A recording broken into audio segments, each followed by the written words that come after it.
Hi there. I was reading the Huffington Post, and apparently there's a family member of the Clintons that lives off food stamps. She's 18 years old, and she's completely embarrassed that she does that.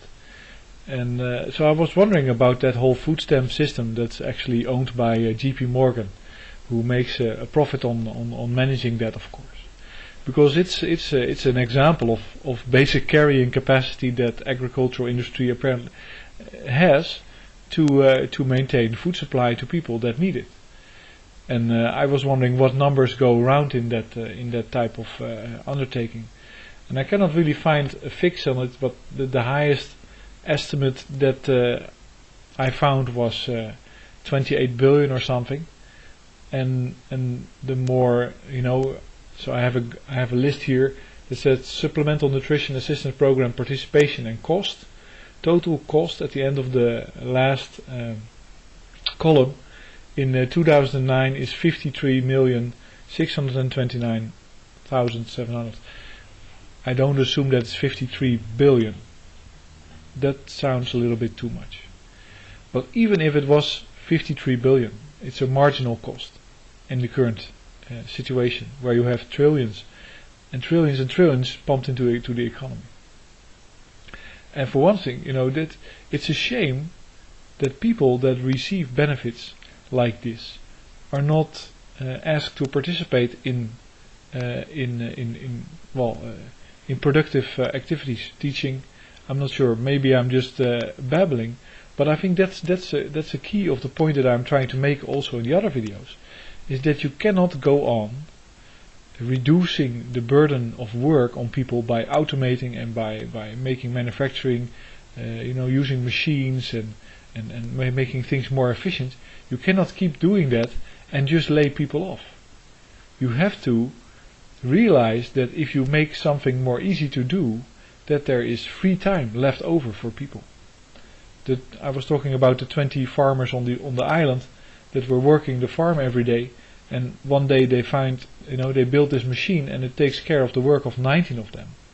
That does not mean that those 19 now have to starve in some corner of the island and be scorned when they are giving food stamps to get all the food that the single left farmer produces on its own with the machine. No, of course not. It just means that they have been very smart and now everything is much easier to do. But the economical theories don't allow that to happen. The current economical theories don't allow that to happen. They are based on scarcity and the requirement of scarcity. They are not based on let's say the realization of surplus in production. Basically doing it and sharing it. And if they do share it, it's a shameful act. It's a food stamp thing where you have to be ashamed to take these stamps that apparently give good nutritional value. They don't offer you much choice. But it's completely bearable to society as a whole to do that. And you should extend that. The idea that you already are feeding. Well, how many people are being fed? Average participation, thousands. Okay. Oh, hey, good, it's clear here. So the actual cost is $53 million, because I finally found where it said what the magnitude of the number was. Or, it's still confusing, but it could be 53 billion, because then it's $53,629 million. Which is a large number, of course, but it's still, nobody notices. It's happening. It's bearable. It's a complete function of the fact that the production capacity is there.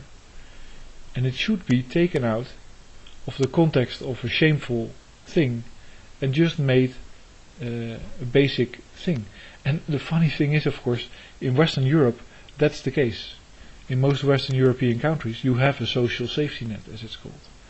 And so you have everybody that loses his job gets something at least to eat, and actually they get a little bit more usually.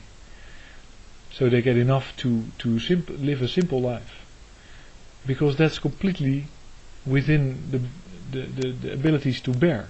And the only thing that fucks it up are the only institutions that fuck that up, that whole concept, are the banks. And you could see on the Huffington Post, like the bank regulation reform, who's against it?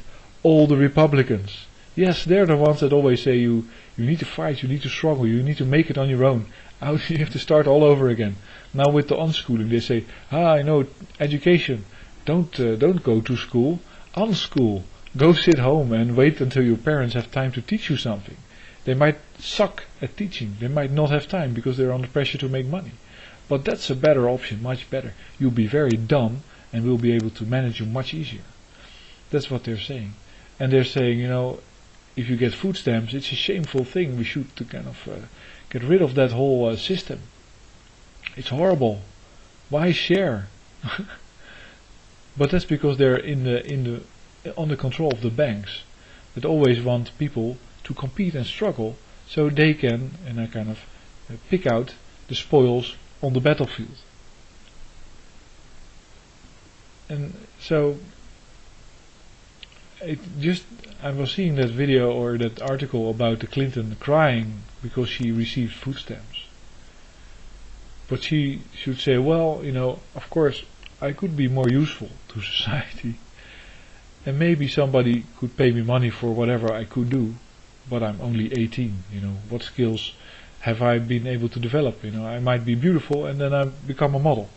And I can make money for like that. But nobody is born in the world where the world sits around and says, okay, let's see and let's wait what you can do, to add to all the capacity we already built right here.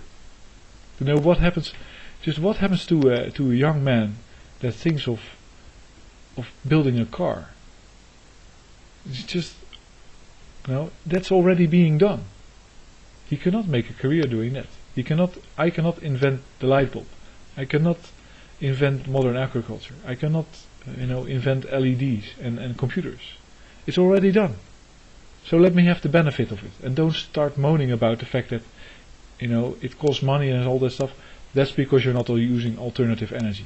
That's the only reason. If you use alternative energy, then everything becomes completely bearable.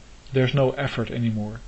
And nobody is, let's say, negatively impacted by simply sharing the technology that is around and making sure that everybody has a good life. See, that's just step out of the economics moronic framework of thinking and step into a world where you want as much alternative energy available as possible, because you simply want everybody to share the benefits of each other's inventions. And then we'll have a much better place.